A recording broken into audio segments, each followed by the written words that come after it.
নমস্কার বন্ধুরা, welcome back to my channel Champa Rannaghar. আজ আমি আপনাদের সঙ্গে শেয়ার করব সাবুর পোলাওর রেসিপি।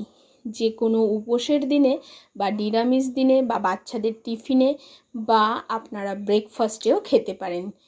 খেলে অল্প খেলেই কিন্তু পেট ভরা থাকে আর খুবই হেলদি টেস্টিভাবে বানানো। খুব কম তেলেই আমি তৈরি করে দেখাবো।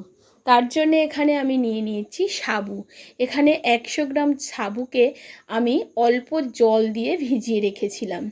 খুব অল্প সময় ভিজিয়ে রাখতে হবে বন্ধুরা।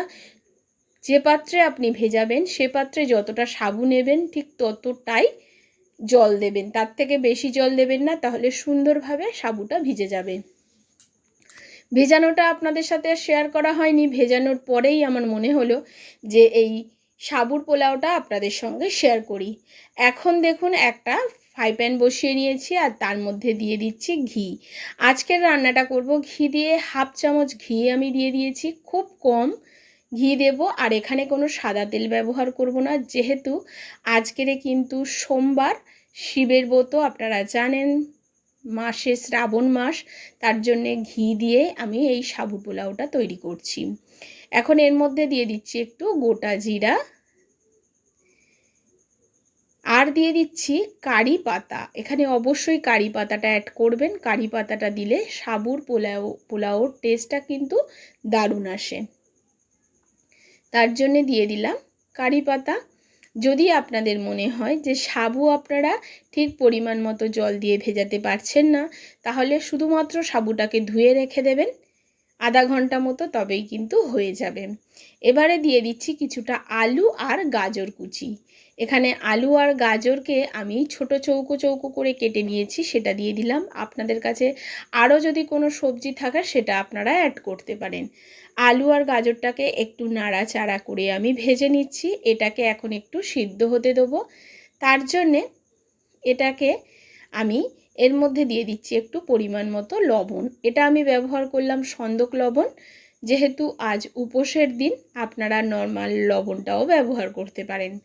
এখন লবণটাকে দিয়ে একটু নাড়াচাড়া করে নিচ্ছি। এবারে এটাকে ঢাকা চাপা দিয়ে আমি 10 মিনিট মতো সিদ্ধ হতে দেবো, একদম লো ফ্লেমে। লো ফ্লেমে প্রায় 5 থেকে 7 মিনিট এটাকে ঢাকা চাপা দিয়ে রেখেছিলাম। আর এখন দেখুন খুব সুন্দরভাবে আলু আর গাজরটা কিন্তু সিদ্ধ হয়ে গেছে। আপনাদেরকে একটু সামনে দিয়ে দেখিয়ে দিচ্ছি। আলু আর গাজরটা কিন্তু সিদ্ধ হতে সময় লাগে, তার জন্য গ্যাসের ফ্লেমটাকে একদম লোতে করে ঢাকা চাপা দিয়ে রাখতে হবে। তবে মাঝে একবার অন্তত ঢাকাটা খুলে নাড়াচাড়া করে দেবেন, না হলে কিন্তু তলায় লেগে যেতে পারে। আমি একবার ঢাকাটা খুলে নাড়াচাড়া করে দিয়েছিলাম আলু আর গাজরটাকে।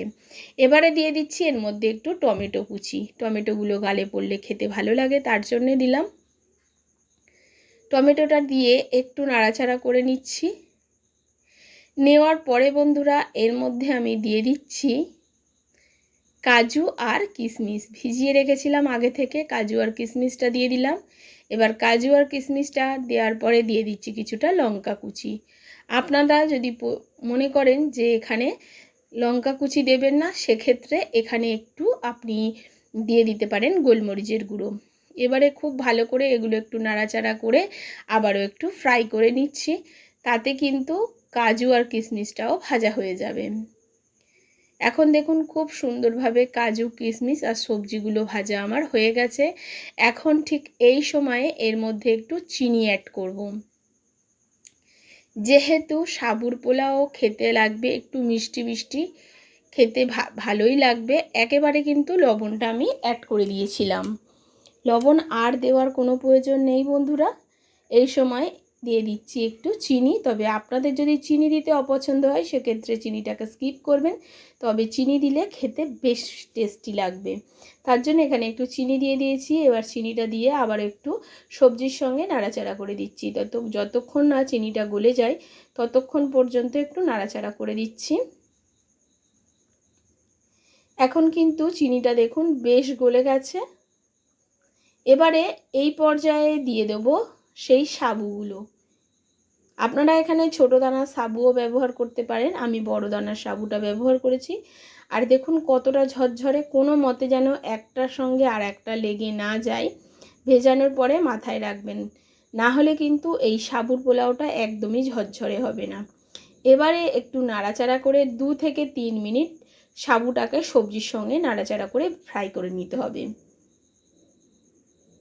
আর দেখবেন একটু সাবুগুলো ট্রান্সফার কালার চলে আসছে, একটা দুটো দেখবেন অনেকটা ট্রান্সপারেন্ট হয়ে গেছে, আর একটা দুটো একটু সাদা আছে। এর মানে বুঝবেন যে আপনার কিন্তু সাবুর পোলাওটা একেবারে রেডি হয়ে গেছে।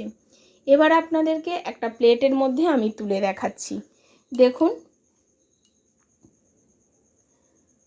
কতটা সুন্দর হয়েছে এই সাবুর পোলাওটা, কতটা ঝরঝরে হয়েছে। এইভাবে একবার যে কোনো উপোসের দিন বা নিরামিষ দিনে আপনারা ব্রেকফাস্ট বা ডিনারেও খেতে পারেন। একবার এই পোলাওটা বানিয়ে খেয়ে দেখবেন বন্ধুরা, খেতে জাস্ট অসাধারণ লাগে।